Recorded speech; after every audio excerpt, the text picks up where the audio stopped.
Pros and cons of being a nail tech. Yeah, we about to talk about it.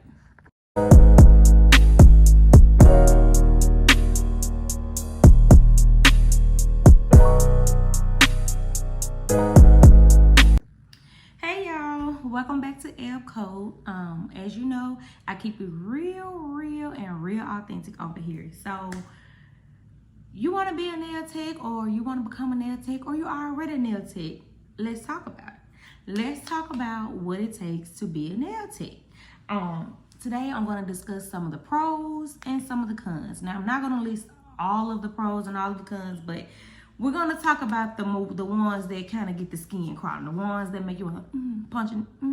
But we're going to also talk about the delightful joys of being a nail tech. Let's start with the pros. Pro number one, for me, networking. It is all about building relationships with your clients, and honestly, you never know who's gonna sit in your chair. Let's be honest. The networking is out of this world. You could be doing lawyers' nails, doctors' nails, other hairstylists' nails. You may even do other nail tech nails. Like, that does happen. Sometimes we get tired of doing our own nails. Yes, we will go to another nail tech and let them do our nails. But honestly, the networking, that is the most important part I can really say about being a nail tech. Like, you have to be able to network. Yes, you can be shy and be a nail tech, but let me just tell you, you're going to struggle. It's going to be hard. You can't have fear. You can't be scared. You got to be ready to go out on a limb and be ready to network. And when I say I struggle, personally, I struggle with networking because as outgoing and as real as I am, honestly, I'm not a people's person. Like, my friends and family would tell you, Ebony is not a people's person. I am once I get to know you and once I get there. But getting there, it was hard for me. When I say my husband was more networking than me, let me tell you something. My husband would hand out 130 business cards wherever we go, and I would have like a purse full, pocket full, and just be like, I could have people say, oh, your nails are so cute, and I say, thank you, going by my day. My husband, she said your nails cute, ma'am, here you go. She do nails, she do waxing. Literally, he does the networking for me, or I would say at least in the beginning, because now I've built up a lot of more confidence, which it just takes time, which is another thing. Another pro for me for being a nail tech, the flexibility. Let's just speak. Flexibility is a pro and a con, and I'll tell you why. Honestly, if you're a full-time nail tech, it's lovely, it's great. Everybody who starts off don't get the opportunity to become 100% full nail tech. A lot of people like myself who I know, we do it half-time. We either started with a full-time job and was doing it on the side, so the flexibility was there, but it wasn't there because honestly, I had to take clients from 5 to 8 or from 5 to 10 when I got off my 9 to 5, or I would spend most of my all day Saturday and Sunday doing nails trying to get the clientele in because I couldn't fit nobody in Monday through Friday. So flexibility is honestly a pro and a con. It could be a pro if you're gonna be, like I said, if you're gonna be full-time, yes, oh my God, you determine, you're your own boss. So you determine your own hours. Like, if you say you want to wake up and start at 12, okay, be my guest. Wake up and start at 12 and start doing nails. If you want to wake up and say, oh, I started at 8 so I can be done by 3 by the time my kids got school, by all means, the flexibility is there. That is one of the biggest things. Flexibility is definitely another pro. The third pro, the ability to help people feel good about themselves. As a woman, and men too, but for majority, as a woman, nails is part of our self-care. It's part of that routine. It's part of that step that helps us feel, beautiful. Like, don't get me wrong. Yes, we can be beautiful within our skin. We can be beautiful with our natural hair. We can be beautiful with regular things, with just a gel color polish or even clear finger. But my thing is, when people come and get their nails done, they're coming to you because they love the way you make them feel. For me, it's heartwarming. I love seeing my girls get up happy. I love seeing them love their nails. I love seeing them like, oh my God, my hands look good. Ooh, now. Because a lot of them, I honestly, I get it all the time. They're like, oh yeah, we can go on date night now. Like, wait a minute, you couldn't go on date night without having your nails done, sis? Okay, but honestly, it's a pro to help people feel confident because it's part of a process. You're aiding in helping that woman or that man feel better about themselves. Pro number 4 for me, it's a way of expression. And I know that may sound crazy because a lot of people try to say it's not art. Doing nails is an art. It is definitely a work of art. From the acrylic to the gel X to you designing what their nails look like. It's all a state of art. And for me, y'all, it's my biggest pro because it is my happy place. When I say I can be having the worst day in the world, but if I just go and do somebody's nails or even go and just do my own nails and maybe just change the style, the color, y'all, I feel 100% better. When you become a nail tech, it's honestly gonna grow on you. It's gonna be so many things that just be like, you know what? I didn't really think this about this, or I didn't think that about that. Yes, ma'am. Being a nail tech is 100% worth it. Will it be easy? No, of course not. And that's what exactly is gonna lead me to the cons of being a nail tech, because it's not always peaches and cream. It's not always peachy. I'm sorry. You will have bad days. So, talking about bad days, let's start with one of the cons. Patience. Patience, patience, patience. Patience, I did not have. Patience, I'm still learning. Like, honestly, I was not a patient person. I am a person who just be like, I need to see results. Now, I need to see results. I need da-da-da. No, you have to have patience to be in a nail tech. And I mean from growing your business, from starting the business, from even if you're a busy nail tech and have 30, 40 clients a month, you still have to have patience. It takes patience to lay that acrylic. It takes patience to do the design. It takes patience to create your content. It takes patience for payouts, depending if you're using the booking system. Honestly, it takes a lot of patience. And if you don't have patience, this ain't for you. I'm sorry. Just go ahead and keep scrolling. Find the next video. Find your next niche. If you don't have patience, becoming a nail tech or being a nail tech, it's not for you. Okay? The second the second con that people do not like to talk about and that a lot of nail techs do not discuss is the high expenses. Listen, let me tell you, nail products are not cheap. Nail products are not cheap by any means. Yes, you can go to Amazon and get those little $30 kits and this and that. It's trash. It's for practicing. It's for when you first start out. It's for when you want to decide if you even want to do nails or not. Honestly, it's that step in your mind where you say, let me see, can I do my own hand? Or let me see, can I do my little sister hand? See if I even want to do this. No. The products are very, very expensive. And in 2023, oh baby, it didn't jump the scale times 10. You can't even buy gel polish for literally $20 and under now. Yeah, you may, but you're gonna get one color and one little base color to go with it. No ma'am, products are high. And when we start talking about the products and the expenses, that also leads to the next con when it comes to your cheap clients. Cheap clients is a con. Do not let anyone tell you, oh, all money, good money. No, it's not. And no, it's not. All money is not good money. And cheap clients, they are not good clients. Your cheap clients are going to be your headaches. They're going to be the ones who try to lowball you every time you get. And you're going to notice they're actually going to be the ones who always support you when you have a sale. Yeah, you heard me right.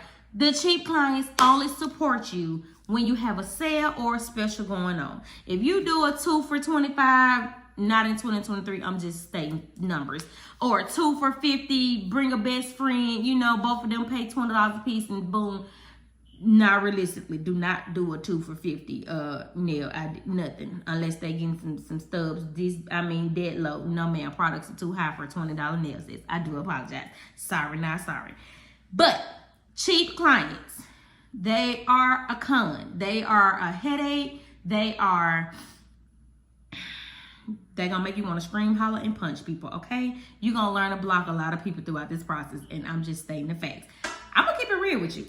I block them and keep moving. They can write you on Facebook. They can write you on social media. I will block you on every piece of platform you contact me on. If you come on this thing talking negative, block.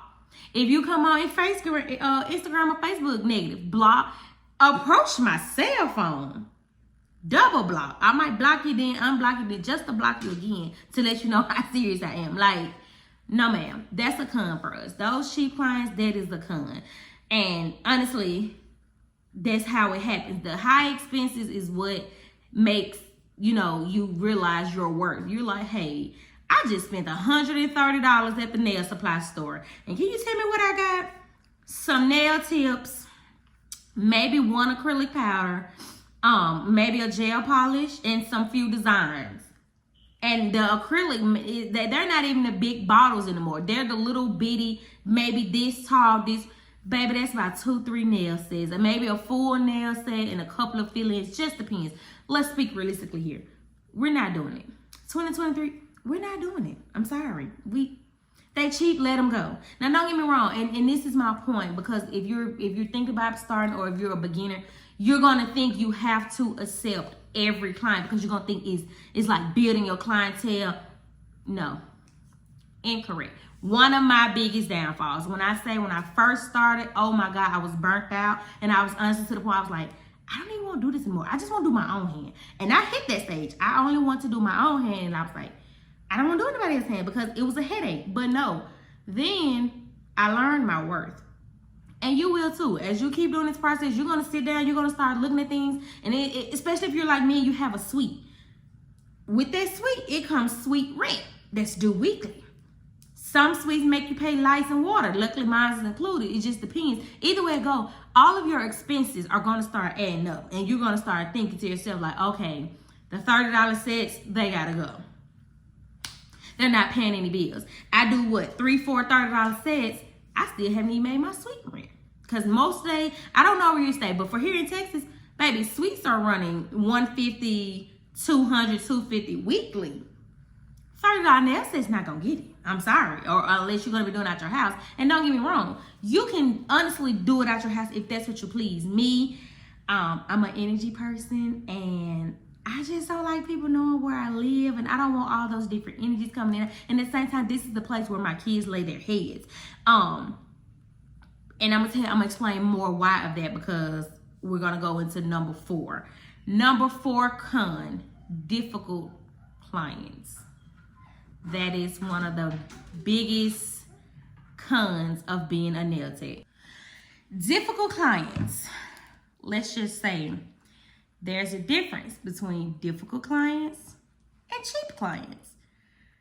Cheap clients are cheap. That's it. They're simply cheap. They want to just get their nails done, but they just don't want to pay. They don't complain most of the time. They let you do whatever you want to do, or they show you a style and they're happy with it. They don't really care because it's cheap. It saved them some money. They move on. There is a difference. Difficult clients, baby, those are your no matter what you do, something is always wrong. No matter what you say, something is always wrong. And I mean from the booking the appointment. Oh, your booking site too long. Oh, I don't want to put my card on file. Oh, I don't want to do this. I don't want to. And you out of here. If you can't follow the rules on my booking site, you can't book using my booking site. You out of here. No, we're not doing it. Another thing they like to do, complain about everything. Oh, this ain't the shade pink I wanted. Ma'am, you picked the color. You stood at the wall 15 minutes staring at all the colors. You opened all the bottles. You have put some on. You chose the color. This is what you get. When I say difficult clients can make or break some people's career, because some people, if you don't have thick skin or that thick coating, sometimes it's not for you, because you do have difficult clients who say what they want to say to you, text you all hours of the night, DM you all hours, maybe 1, 2, 3 o'clock in the morning. They tell me something, how much for this? Hey, good morning, because it's technically 1 o'clock in the morning. Good morning, how are you today? None of that. No greeting, no, just strictly ranting about whatever it is. Now, don't get me wrong. Some difficult clients you can kind of deal with, because you just like, hey, put your foot down. This is what it is. This is what it ain't. It's $5 extras for this cut down. It's $6 extra for this whatever. You know, whatever it is you charge, stick to it, because that's one of the biggest things you're gonna come into. You're gonna run into different clients, but that's any job, that's any profession, that's any career, that's any entrepreneur, that's the world. You're gonna have difficult clients. And I'm not saying it's a bad thing. I mean, technically it is a bad thing, but it's nothing you can avoid, if that makes sense. Like, you're gonna have difficult clients, whether you're a grocery shopper, whether you work at Starbucks, whether you're a teacher, you got difficult parents. You know, difficult clients happen. Learn how to deal with them is what I'm saying. Learn how to maneuver around them, or let alone just be prepared for them. If you prepare yourself for it, you'll be okay. But it's just the things I want to let people know, because a lot of people say, oh, wake up and be like, oh, I'm gonna be a nail tech, and I just want to make all this money, and I don't know. You don't know what comes with it. You don't know none of the pros. You don't know none of the cons, and the cons are more important than the pros, because the pros are just what happens. The pros is just what comes with it. Oh, you're going to make a nice amount of money. Oh, you're going to network and build with people. Oh, you're going to get lifelong clients. You're going to have clients who come to you for 4, 5, 6, 17 years. You know, the pay going to come. The money going to keep flowing. I'm going to be able to express myself. Yes, that is all true. That is a good thing about it. That's all a part of being a nail tech. But also, the most important part is to think about the cons. Because if you can't sit and just think about all the bad that's going to come with it, you're not ready. So this is step one. Listen to this video. That's step one. Hey, do I want to do this? Do I want to do that? Do I have the patience? Do I have the mentality to be coached? Another thing, be coachable. Be coachable. Don't nobody like no know-it-all ass. Like, yeah, your clients might like a know-it-all, but when you're networking in this world, nobody likes a smart pants, Mr. I know it all. Be coachable. Always be willing to learn more, because if not, you're going to get stuck at a stage and it's going to take you forever to go to that next level. You have to be coachable. But yeah, I just want to come in and I just wanted to let y'all know a little sneak peek of what comes with being a nail tech. If you think you want to be a nail tech or you want to become a nail tech, like, you have to sit down and honestly think about your cons, and is the good going to outweigh the bad? Sometimes, majority of times, yeah. Majority of days, I'm good. My clientele is flowing. My creations are, coming to part is what the clients want. The pay is flowing. The bills are handled. The restock on supplies are handled. That's part of it. But do I have bad days? Yes. Do I have slow days? Yes. It's part of life. You're going to have it. No matter how good you are, how expert you are, how advanced you are, there are going to be slow days. Okay, it's the world. And especially with the world now, the economy, it's trash. It's going down. So there's going to be days we all struggle together. But the importance is keep going. You got that patience? Keep going. That is the whole idea. So I definitely hope this video kind of gave you an insight. If you're thinking about becoming a nail tech, I hope it gave you, a little more to put on your plate, a little more to pray about, a little more to think about. Like, hey, oh, Ebb said it's going to be difficult clients. Lord, am I ready for difficult clients? Lord, is my attitude right for difficult clients? God, am I going to have great customer service? Do you have great customer service? Because that's number one. I should do a whole video about customer service, because these people out here in these beauty industry lacks that. So number one, no pro, no con, customer service. Are you going to have great customer service? Are you going to be able to be liable for things that happen on your end? Because sometimes, yes, things happen on our client ends, but also things happen on our end. Are you going to be responsible? Are you going to be grown up enough to be like, oh, I messed up. I am late for your appointment. Hey, here's $5 off. Here's 10% off your next visit. Because we do get in this era where we get stuck where people want to throw all these late fees, no-show fees, which I get. No-show fees, I get that. That's 100%. But you have to be real prepared for this beauty industry. And when I say you're going to need a thick layer of skin, you wear your feeling on your shoulders, this ain't for you. Stick to doing your mama, your sister, your friends, everybody who in the house and who around the corner. Stick to doing their hands. Because once you jump off the porch, See the porch, that's your family. That's your little close friends. That's everybody who in that inner circle who really scared to tell you no or scared to tell you your design ugly. No. When you jump off that porch, your customer service gotta be A1 because the real people out there, they're not gonna show no sympathy. They're not gonna care. Now, yeah, you may have some who are not people who like to confront people. They're not confrontation, so they'll just go with whatever you say. But baby, in this beauty industry, you got a lot of them who confrontational. They gonna confront you. They gonna say you about it. They gonna ask you about it, and they gonna try to blast you. They gonna push you on the front street. It's part of the business, sis. It's part of the business. Are you ready for that? That's part of that having that thick skin. That's part of asking the Lord, are you ready? Are you going to provide me with great customer service? Are you going to be willing to bite your pride sometimes? Because you're going to have to in this beauty industry. So if you can look at this video and think about all that I just told you and still say you're ready, then sis, you're on. What you waiting for? Go ahead. Book that course. Watch these videos. Order that little practice kit. It's our time to shine, baby. So see you guys later with more tips and how-tos. Thank you for watching. Be sure to subscribe. Also, be sure to follow on my socials, Facebook and Instagram. It's Ebb_collection.